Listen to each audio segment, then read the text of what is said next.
It's an amazing coincidence. See, I was working on, like I mentioned to you, that I was working on tuberculosis. Before that, I was working on malaria, and then tuberculosis. We were trying to develop an anti-TB compound drug.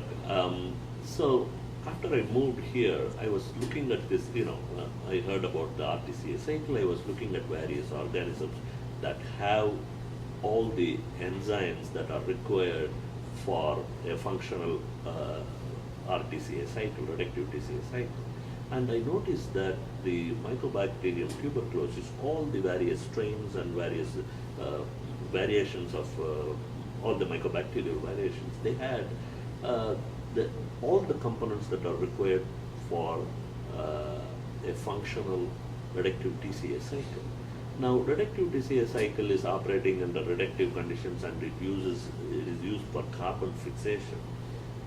What is interesting is that there is something called, what is difficult to cure is, okay, let me say it this way.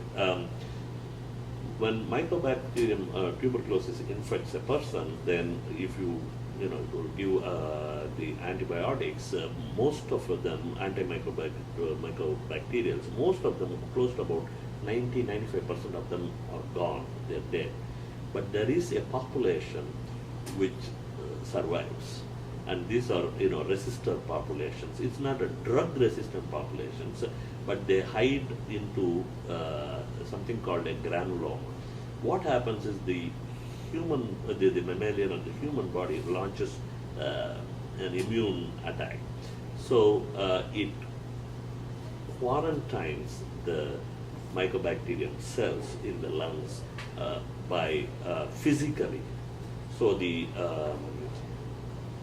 immune cells pile one on top of the other. You have the B cells are polymorphonuclear leukocytes, and T cells, and so many cells are piling up. Physically, it quarantines and keeps it isolated, and those are called granulomas.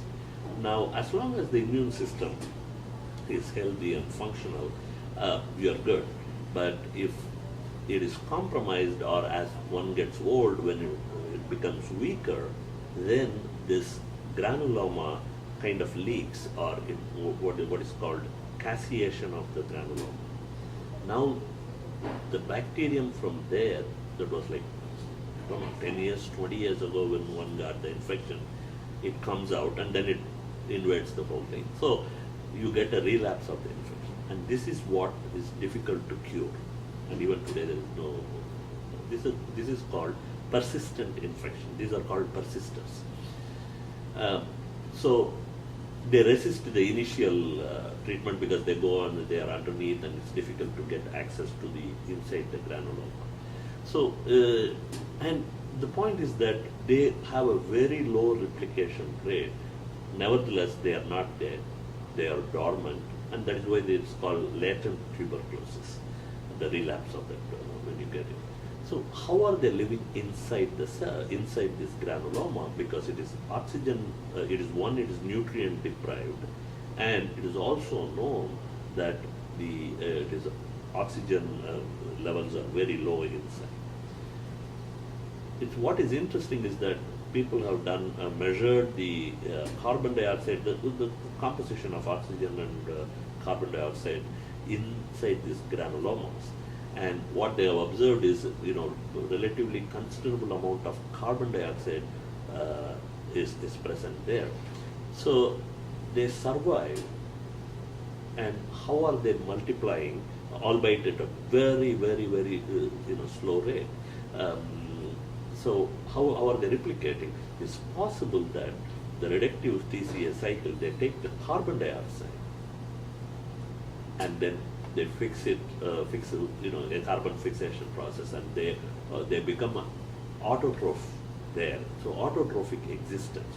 So they switch the metabolism to autotrophic metabolism, where they can pull out the carbon dioxide using the reductive TCA cycle, and just like any other autotroph, they biosynthesize everything from a functional TCA cycle. Wow.